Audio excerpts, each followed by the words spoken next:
ay nagpadala sa akin ng picture si Corina ng sing-sing. At ang kanyang sabi, Father, may content ka na sa vlog mo. No? Kasi po, binablog ko itong kasal ni Corina. Ako po yung nagbablog. So, kasama po ito. Bakit? Yan ang tanong natin bakit kaya? Bakit kinakabahan si Corina? At bakit ako'y kinakabahan din?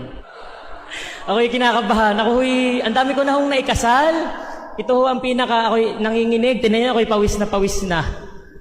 Ako'y kinakabahan. Ano? Bakit niya ho sinabi sa akin yun na i-content ko yung kanyang kasal? Kasi po si Corina,